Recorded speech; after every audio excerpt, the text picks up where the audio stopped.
20세기적 속도 효율을 대체할 수 있는 입체적 사고와 집단지성을 강조하시고 그 설명의 말씀을 쭉 듣다 보니까 결국 이거는 우리 교육이 변화하지 않으면 안 되겠구나라는 생각으로 연결이 되거든요. 지금 우리의 교육은 여전히 대학 입시 위주 일변도에 그것도 대학 입시도 개개인이 정말 각계전투로 치르는 거지 절대 공동체나 집단지성을 경험한 도생이에요? 그런 식의 교육이 아니지 않습니까? 교육을 어떻게 바꿔야 할까요? 우선 저는 위기의 시대가 보통 기회라고 그러잖아요. 일반화에 오래 빠질 수는 있지만 아주 노골적으로 단순화시키면 저는 이렇게 생각을 해요. 왜 우리가 교육에 매달리는가를 먼저 물어봐야 된다고 생각해요. 우리가 살아온 대한민국이라는 사회는 철저하게 고학력 엘리트 카르텔의 사회예요. 그리고 첫 번째 직장이 평생 가요. 첫 번째 직장을 결정하는 것은 학벌이죠. 학벌이에요. 그런데 교육에서 문제가 뭐냐면 어떤 사람, 보통 우리 교육은 인지 이해력하고 암기력, 끈기 이런 거거든요. 어떤 사람은 인지 이해력이 빨리 발현되는 사람이 있고 어떤 사람은 늦게 발현되는 사람이 있어요. 운 나쁘게 늦게 발현되면 평생 바닥에서 기고 살아야 돼요. 역전도 없어요. 이거를 깰 수 있는 게 교육이어야 된다고 생각하거든요. 근데 지금 정반대 아닙니까? 오히려 그걸 재생산하는 교육이잖아요. 그렇죠. 근데 제가 왜 위기를 기회라고 생각하냐면 예전에는 80대 20의 세상이에요. 80에서 열심히 노력하면 20으로 넘어가요. 그러면 흔히 뭐라고 말하냐면 개천에서 욕 났다고 했잖아요. 지금은 개천에서 욕 나오는 세상이 됐어요. 욕? 용이 아니라. 그러니까 20%가 아니고 이미 3%의 시대예요. 그렇죠. 3% 미만이에요. 대부분 부모님들은 어떻게 생각하냐면 줄어든 건 알지만 나한테는 10%의 확률이 남아있다고 생각해요. 이순신 장군은 12척의 배가 남았고 왜 그러냐면 내가 내 부모님에게서 받은 교육적 혜택보다 지금 내 아이에게 훨씬 더 많은 교육적 혜택을 베풀고 있다고 생각하는 거예요. 주고 있다고 본다. 그러면 얘도 용 될 수 있다. 그런데 다 그렇게 한단 말이에요. 그러니까요. 그래서 이건 의미가 없는데 한번 노골적으로 따져보죠. 공부 안 해도 대학 가요 지금은. 그렇죠. 대학 정원보다 졸업생 수가 작아요. 그렇죠. 공부 못해도 서울 상대는 가요. 서울에서 상당히 떨어진 대학. 공부 웬만큼 하면 서울 약대도 가요. 서울에서 약간 떨어진 대학. 이것도 되게 힘들어요 사실은요. 그럼 부모님도 그렇고 학생들도 원하는 건 뭐냐면 애들 말로 그대로 옮기면 서울 지하철 2호선 대학이에요. 이른바 인류대학. 갈 수 있는 확률이 얼마라고 생각하세요? 몇 프로 안 되죠. 우선 2등급은 돼야 원서라도 써봐요. 11%입니다. 맥시멈이. 그러니까 거기서 이미 10%에서 끝난 거예요. 근데 아직도들 거기에 매달려 있지 않습니까? 그거밖에 없으니까 그런 거예요. 그거 말고는 없으니까. 찾아낼 방법도 없고 내가 그렇게 살아왔으니까. 근데 지금 선생님 말씀은 점점 많은 사람들이 알게 될 거다?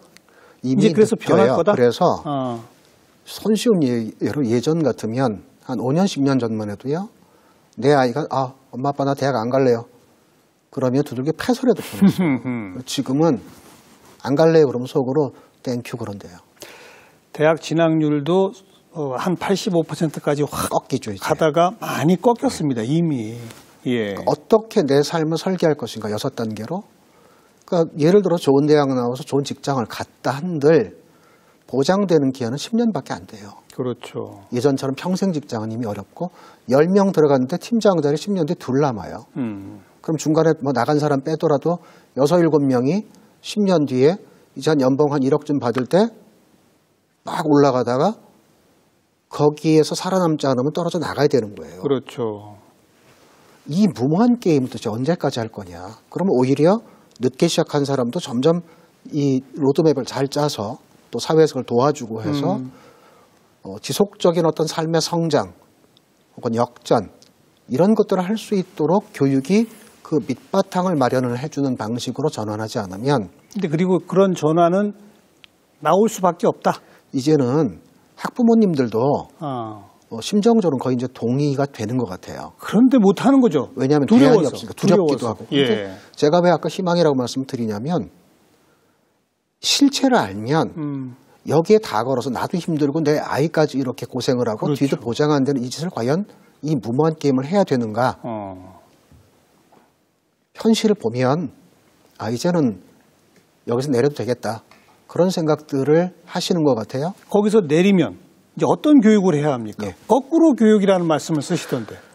거꾸로 학습이라는 거죠. 거꾸로 교실. 그러니까 이거는 살만 칸이라고 하는 사람의 개인적인 경험에서 왔던 거예요. 스탠포드 대학에 수학을 전공한 사람인데 보스턴에 조카가 살아요. 형님이. 그러니까 이제 방학에 거기를 가서 조카를 봤더니 수포자예요. 수학 포기자? 예. 그래서 자기는 수학 전공한 사람이고 이제 미래를 살아갈 때 수학을 못해서는 안 되니까 가르쳐 준 거예요. 아인슈타인 삼촌처럼. 방학이 끝났으니까 돌아갔잖아요. 그러니까 불안한 거예요. 이만큼 올려놨는데 근데 유튜브라고 하는 새로운 매체가 생겨서 그걸 내가 집에서 이 조카한테 막 설명하듯이 해서 녹화를 해서 유튜브로 메일을 보내준 거예요. 예, 예. 그러니까 우리가 흔히 생각할 때 대면으로 배우다가 사이버 교육이네요. 예, 대면으로 배우다가 이거는 좀 덜 할 것 같은데 아이의 입장에서는 어떠냐면요. 아무리 삼촌이라도 틀린 것도 틀리고 이러면 애들 말을 쪽팔리잖아요. 예, 그런데 이거는 영상은 재생할 수 있잖아요. 예. 나 모르면 다시 봐요. 반복해서 볼 수 있죠. 그래서 얘가 수학 실력이 확 는 거예요. 화상 교육으로.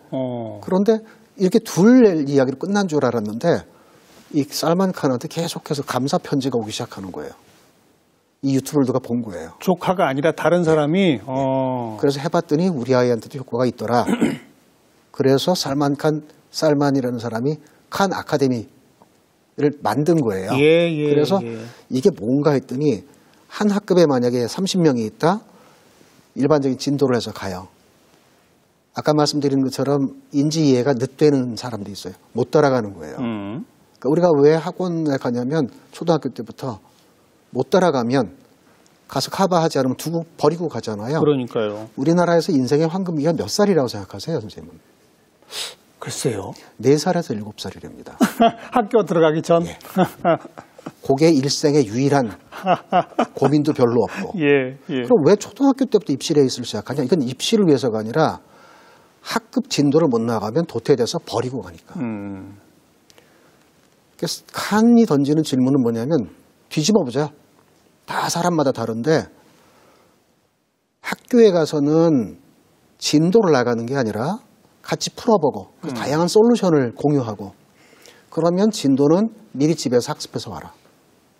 그러니까 지금까지는 어땠냐면 학교 진도를 나가고 숙제를 내서 집에 가서 숙제를 풀고 학교에 와서 검사받고 이런 방식이었어요. 그런데 반대로. 그러니까 저는 어떤 사례를 드냐면 글짓기를 사례를 하나 들거든요. 글짓기를 할 때 보통 우리 통상적으로 탁 들어있는 게 이런 거죠. 원고지가 있고 잘 깎아놓은 연필이 있고 딱 고민하다가 이제 제목이 주어지면 곰곰이 생각하고 조용히 사각사각 써서 제출해요. 그건 옛날 방식이죠. 예, 그러면 채점해주고 예. 뭐 첨삭해주고 예. 그런 게 아니라 10명이 이렇게 모여 있어요. 그러면 뭐 차도 마시고 막 떠들다가 자 밖에 나가서 요 건물 한 바퀴를 뺑 돌고 오세요. 조건은 등속도로 걸을 것. 같은 속도로. 예, 빨리 걸어도 안 되고 멈춰도 안 되고 그냥 걷는 거예요. 한 20분 뒤에 돌아와요. 다 앉아요. 그 길에 대해 써보세요. 내가 보고 온 거. 예. 각자가 써봐라. 예, 그러면 나 뭘 쓰지? 그게 직관이에요, 이제. 딱 하나 찾아내는 거. 근데 최근에 뇌과학자들에 따르면 무슨 얘기를 하냐면 기계가 못하는 건 없어요. 통상적으로 기계가 못한다라고 생각했던 게 직관, 그 다음에 상상, 명령이거든요. 이미 기계가 다 해요. 직관이라고 하는데 인간이 사용하는 직관 능력에 뇌에서 소비되는 전류 에너지가 순간 최고 전류가 28와트래요. 근데 기계는 한 3000와트를 쓴다는 거예요. 자, 어쨌든 썼어요. 그 지금까지 제출했는데 그게 아니라 읽어요. 각자 소재가 다 다를 거예요. 그렇죠. 내가 저 사람이 쓴 거를 듣는 거는 직관이 아니라 이해예요.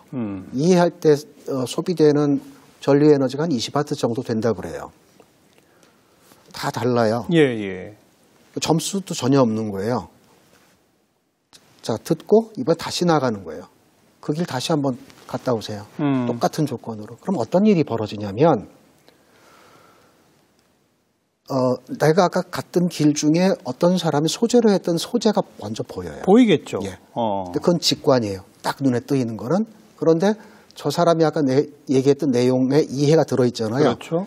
그 이해와 직관이 결합돼요. 곱셈으로. 더 놀라운 거는 10명이면 뭐 10개, 9개의 대상이 있는데 그게 되고 나면 아무도 건드리지 않은, 소재로 삼지 않았던 다른 것들이 보이기 시작하는 그렇겠죠. 거예요. 이건 무한대예요. 돌아와서 다시 글을 써요. 똑같은 조건이에요. 그러니까 저는 이 순환, 요 회전수, 이걸 서큘레이션이라고 본다면 요 숫자는 n승으로 들어가는 거예요. 네. 그러니까 이때 만들어진 컨텐츠는 어마어마한 거예요. 무한대의 재창조네요. 그게 저는 집단지성이 가질 수 있는 가장 최적화된 모델이라고 생각하거든요. 근데 바로 그런 식의 글짓기, 또 아까 살만 칸네 같은 그런 학교는 진도 나가는 곳이 아니라 예. 요즘은 뭐 컨텐츠가 널리고 널렸으니까 공부는 각자 하고 예. 학교에서는 새로운 경험을 하게 해주는, 우리 학교가 그렇게 바뀔 수 있을까요? 저는 이제는 바뀔 수 있다고 생각하는 게요. 아까 정말? 말씀드린 것처럼 임계점을 넘기 전에는 예. 나한테는 아직 10%의 확률이 남았어 라는 미련이 있어요.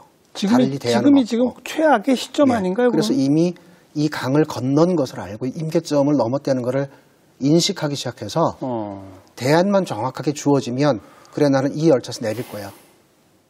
내 아이가 더 이상 고통받지 않고 더 나은 삶을 살게 하려면 기꺼이 내릴 거야. 근데 그렇게 내리는 아이들을 받을 수 있는 그런 학교가 예. 많아져야 될 거 아닙니까? 저는 그거를 공교육하고 같이 갈 수 있는 어떤 협치 모델을 한번 좀 마련을 해볼 필요가 있다고 생각하거든요. 저는 이 교육방송에서 한번 그런 거 해봤으면 좋겠는데, 예를 들어서 거꾸로 학습을 가정에 떠넘기는 건 불가능해요. 네네.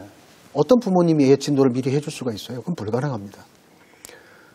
학원의 방식을 저는 바꾸어 볼 수 있다고 생각하거든요. 그러면 한꺼번에 못하니까 특정한 어떤 지역에서 서로 합의가 되면 학교, 지자체, 학부모, 삼각 협의를 해서, 학원도 이제 그런 거예요. 나는 여기 참여하겠다라는 학원들을 모아서 학교에서 먼저 진도표를 쭉 짜고 그걸 공유하는 거예요. 그리고 각자가 자기의 진도라든지 이런 거에 맞춰서 이런 거지. 어떤 사람은 수학 한 단원 하는데 40분 걸리는 사람이 있고, 어떤 사람은 20분이면 되는 사람이 있어요. 예. 그럼 20분 되는 사람은 20분 하고 다른 거. 40분 되는 사람은 40분 충분히 이해하고 다른 거. 그렇게 해서 그 다음날 혹은 그 다음 주 학교에 가서 그거를 가지고 서로 자유롭게 토론하고 문제 방식을 찾아보고 그렇게 해서 공유하고 이 자산이 많아지는. 그러면 비용은 이거는 미래 자산이잖아요. 교육청에서 3분의 1 내고 지자체에서 3분의 1 내고 학부모가 3분의 1 부담을 하는데 그것도 부담하지 못하는 사람은 소셜 펀딩해서. 예. 그러니까 이걸 한꺼번에는 못하면 그야말로 획기적인 발상인데. 작은 지자체, 예. 오히려 저는 이게 지방도시가 훨씬 가능하다고 생각하는데 그런 데에서 한번 시범적으로 실행을 해봐서 이게 잘 되면 이거를 못자리에서 논으로 옮겨가는 그런 작업을 이제는 할 때가 안 됐을까. 그야말로 공교육과 사교육의 완전히 새로운 협치 있던 방식인데요. 저는 그게 어떤 패러다임의 대전환이라고 생각해요. 근데 이제 이런 교육 방식의 혁신을 이야기할 때마다 또 걸리는 것이, 우리들이 자라면서 한 번도 그런 방식의 교육을 받아본 적이 없어요. 그리고 이런 방식의 교육 방식이 체계화돼서 재교육되어 본 적도 없어요, 별로.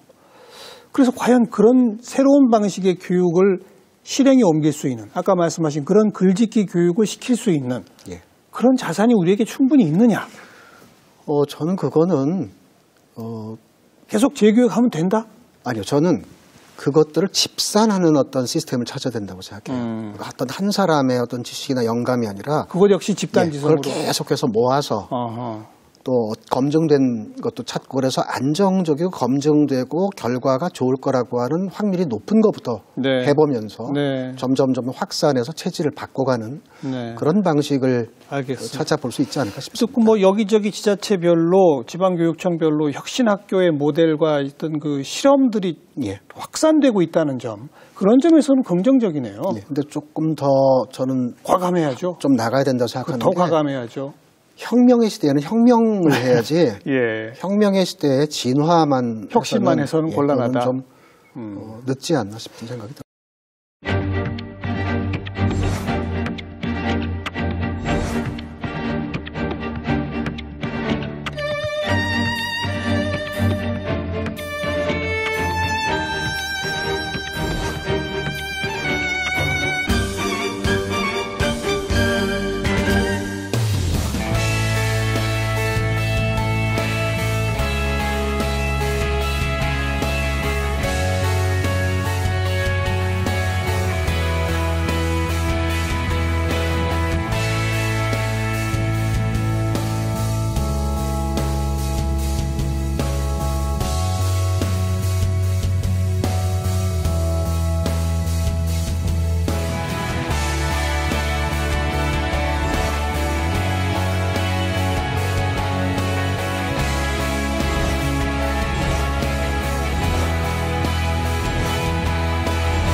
역시 인문학자답게 아주 근본적인 면에서의 혁명적 변화를 강조하시네요. 우리가 인간에 대한 생각, 태도, 생각의 방식, 지금까지의 어떤 속도와 효율이 아니라 집단지성, 입체사고 이런 걸 키워낼 수 있는 학교의 변화. 이제 여기까지 쭉 말씀 쭉 들어봤고 이제 마지막으로는 또 저희 프로의 주된 시청자분들이 좀 연배가 있는 분들이 많이 계셔서 우리 김 선생님께서도 60대이시지 않습니까? 60대의 역할에 대해서 많이 말씀해 주신 게 있더라고요. 그 얘기 좀 마지막으로 들려주시죠. 저는 이렇게 생각해요. 지금 특히 60대, 70대 초반에 집중을 해야 되는 이유 중에 하나가 이전의 노인 세대와는 달라요. 고등학교까지 이른바 고등교육을 보편적으로 받은 첫 세대입니다. 첫 세대죠. 우리나라 전체 역사를 통해서. 맞아요. 그러니까 사느라고 바빠서 그냥 잊고 살긴 했어요. 근데 기본 배운 거는 있어요. 네. 그래서 그걸 일깨워서 살아가면. 근데 저는 이런 생각은 하거든요. 보통 나이가 들면 보수적으로 된다고 흔히들 말해요. 보수화 된다. 그러죠. 저는 반대로 생각합니다. 나이 들면 진보적으로 변해야 돼요. 왜요? 보수냐 진보냐라고 하는 뭐 정의와 진단은 제각각인데 예. 저는 이렇게 생각하거든요. 보수라고 하는 거는 그 사회가 반드시 지켜야 될 기본적 가치. 그걸 지키자는 이념. 거죠. 그러니까 그게 뭐냐면 우리 학교에서 다 배운 거예요. 민주주의, 인간의 존엄성, 자유와 평등, 정의. 근데 살다 보면 그거 안 됐잖아요. 내 목에 걸려서 예를 들어서 어떤 악덕 요새 보는 아주 못된 그 기업가들 많잖아요. 그 밑에서 일하는 사람들이 제정신이겠어요? 그렇죠, 그렇죠. 마음은 굴뚝까지 때려치고 싶은데 네. 부양해야 될 가족이 있고 목줄이 걸리니까 못하는 거 비겁해 줄 수밖에 없어요. 비겁하게 살아왔죠. 예, 의무가 먼저예요. 예. 권리를 배운 적이 없어요. 예. 그럼 이제 은퇴하면 의무의 삶은 다 했잖아요. 예. 근데 이게 순치되던 게 습관이 돼가지고 이젠 거기에서 벗어났으면 잘못된 걸 보고 잘못됐어, 너 못됐어, 그거 고쳐라고 얘기를 해야 되는데 내가 이만큼 성장하는데 내 역할이 있으니까 나를 인정해주기 위해서도 저거 인정해줘.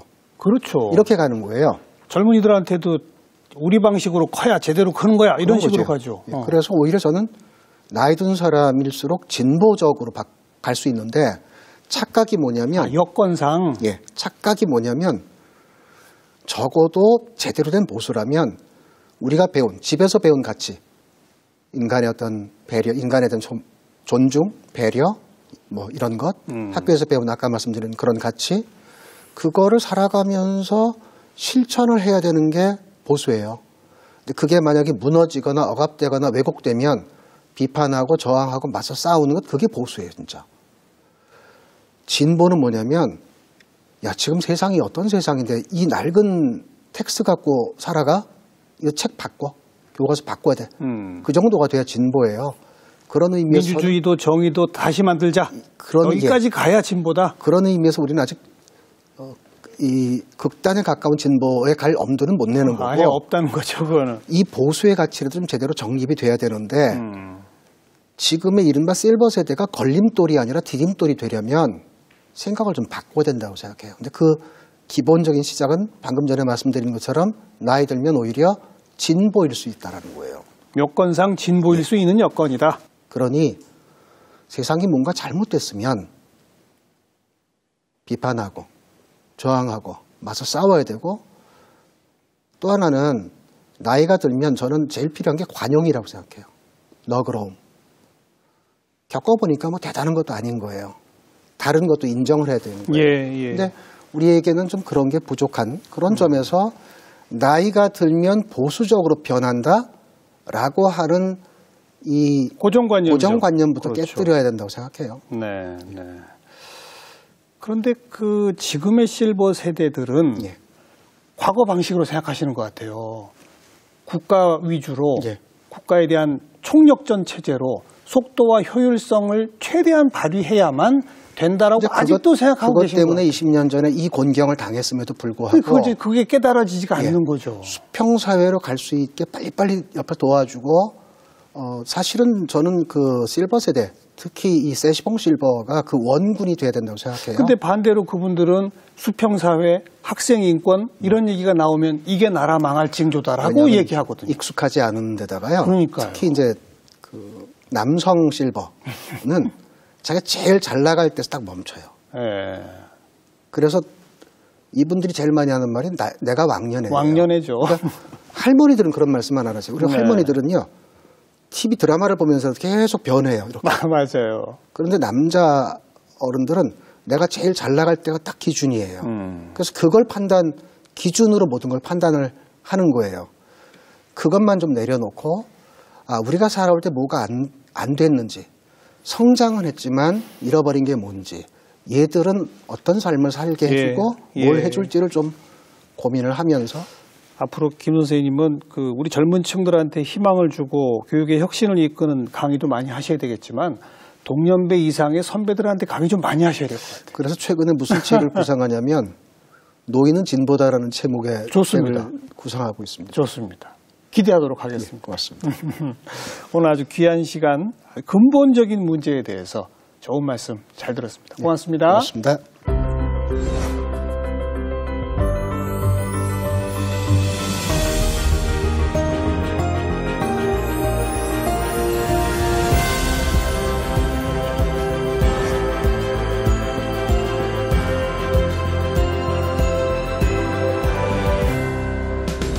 네, 가만히 있으면 망한답니다. 이건 뭐 나라 이야기이기도 합니다만 가만히 있으면, 즉 변하지 않으면 우선 나부터가 괴로워질 수밖에 없다는 그런 생각을 하게 하는군요. 오늘 여기까지입니다. 다음 시간 다시 뵙죠. 안녕히 계십시오.